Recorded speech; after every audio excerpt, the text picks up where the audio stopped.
It's California Edition. I'm Brad Pomerance. We are joined today by Keith Boggs. He is the Assistant CEO for Stanislaus County, where we are today. We are in Turlock. Our road shows continue. I want to thank you, sir, for joining us. And I want to thank you for what you have been doing for 16 or 17 years in Stanislaus County. You're a very busy man, yet you somehow, many years ago, launched an employee mentor program. Tell us all about it. That's right. Well, you know, as an under-analyst in 1998, Stanislaus County, our very visionary leader at the time walked by my cubicle one afternoon in his typical fashion and said, "Keith, I want you to start an employee mentor program." And then he walked on. And I really had no background with the nonprofit sector. And so I think the best thing I did, I made a lot of phone calls and reached out to the United Way and to the Center for Human Services and some of the folks in the community, the Sheriff's Department.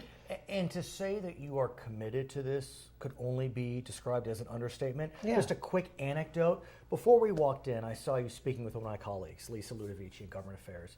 You handed her a business card and you said to her, "I make sure that the website for this program is on my business card." That says a lot.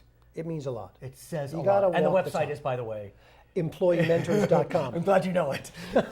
So give us a sense, just so we can describe for our viewers what the program is. It's, very briefly, and then you'll expand. Okay. It's the county employees mentoring Young people. elementary school kids, essentially. Yeah, essentially grades 3, 4, 5. It's at the lunch hour. That's your own time. Sure. We work with our partners at Modesto City Schools. Right. We have 5 school locations that we work with. And those were identified primarily because of our geography, where our employees work. In Modesto. The bottom line is it 6 minutes, even if you miss the light. 6 minutes there, 6 minutes back, 40 minutes with the child. There's your hour. Twice a week. Twice a week. Although you adopted an approach that I think is very unique, because usually the mentor-mentee relationship will be a one-on-one, but you decided to create a team environment. That was out of survival. But not a bad move, if I may say. Well, maybe there's a lot of different opinion on that. We started one-on-one, and like many mentor programs, it started with a lot of vim and vigor and all kinds of hoo-hoo. And then about year 3, it started to fade. The numbers started to fade a little bit, and so we went to a team approach because of just time.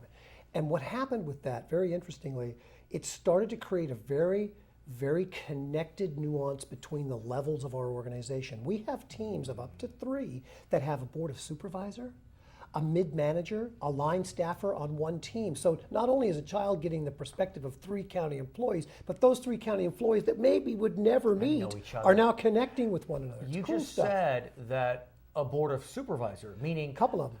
they are mentors. You yourself are a mentor. I don't know how you find the time to do it, but obviously you make the time. Why do you make the time? Why do your supervisors make the time? I think that I can't speak for all of our employees, but I will say that for me personally, I make the time. I'm a dad. I've got 3 kids. Sure. They come from I would think a positive upbringing, but a lot of children don't. Thanks get to their mother. Well, thanks to mom. Hi, mom. But a lot of kids don't, and they come from broken homes. They come from very challenging situations, and at that 3, 4, 5th grade place, they start to fall off the apple cart. And it's important that those of us who have the opportunity to sit down, be a positive influence in their lives, to spend those few moments. And here's the kicker: kids get a whole lot out of it, but the mentor gets twice out of it. Tell me, I want to hear. I mean, and you get somebody in, and getting them in is the hardest part. Yeah. But once they're there, they stay with us. Over 500 county employees have done this. Just tell me about you. Tell me about your experiences, how the mentees have touched you. I know you've touched them. I presume you've touched them. I tell you what, I got a story that just is very near to my heart. I'm an artist, poet, like to paint. And so one of the things I will do with a young person quite often is I'll get a big piece of butcher paper out and we'll just draw and talk, connect and talk. And the medium for that hour is some crayons. And so one day I sat down with my mentee and I made this elaborate play game that we were at this very posh restaurant, 5 stars. You can have anything you want. Wow. And what we're going to do is we're going to close our eyes for a minute, and I helped her put a chair in. We're going to close our eyes for a moment, and then we're going to open our eyes, and we're going to draw what we're having for dinner. And of course, I got all into it. Sure. I'm drawing my steak Right. and my grape juice. Right. And she's drawing away. And so at some point I asked, "What are you drawing?" And she said, "I'm drawing top ramen." I go, "Why are you drawing top ramen?" I'm springing for this tonight." She said, "I love top ramen. I have it every night."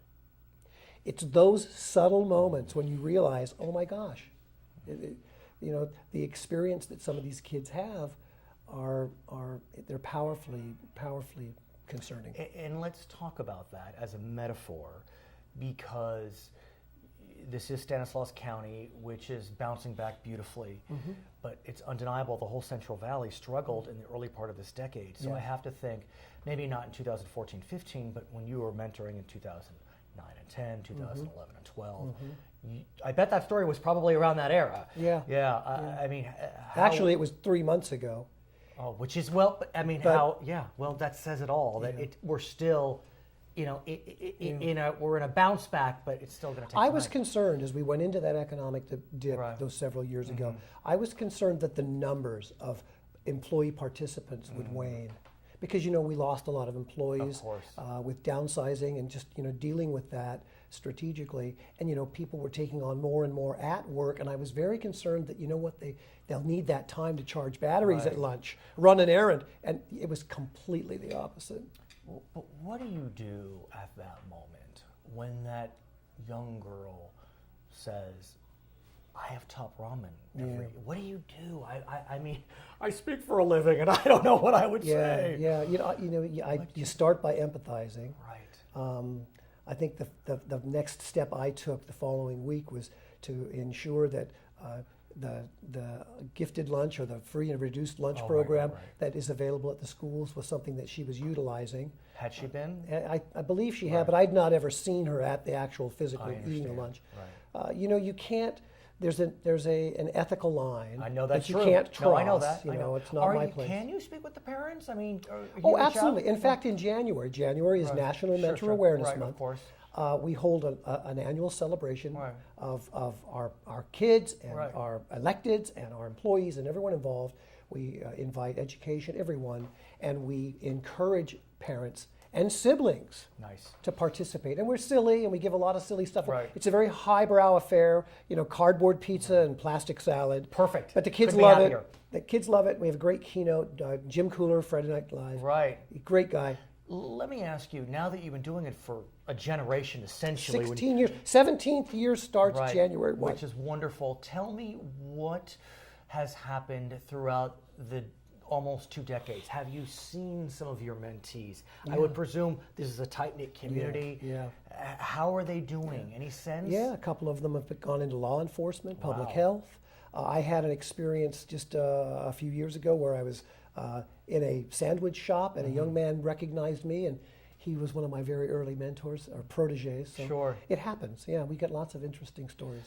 So where do we go from here? Obviously, this program is immensely successful, but when we talk on the 20th anniversary of this program, I have to think you're not someone who stays silent. You want to keep up in your game. I have a low threshold for boredom. Exactly. We need more adults. We need more adults to engage. Can one who's not working in the county participate? They can. Oh, wow. In fact, a lot of our retired employees come back. We're working with several Wells Fargo branches in Stanislaus County. What about sister counties? I mean, Stanislaus is surrounded by Merced, 12. I mean, we've shared with all the counties. In fact, we just won about 5 weeks ago the CSAC Challenge Award for 2014 for this program. Come on. I did. And what does that mean? I don't know what it means. It means you're going to have 10 minutes with me and we're going to have a chat. Which is wonderful. It means that the organization that celebrates all of the counties, the California Association of Counties, recognized it as a best practice. And I'm hoping that other counties take up the fight. You're a good man. He's Keith Boggs. He is Assistant CEO of Stanislaus County. I'm Brad Pomerance. It's California.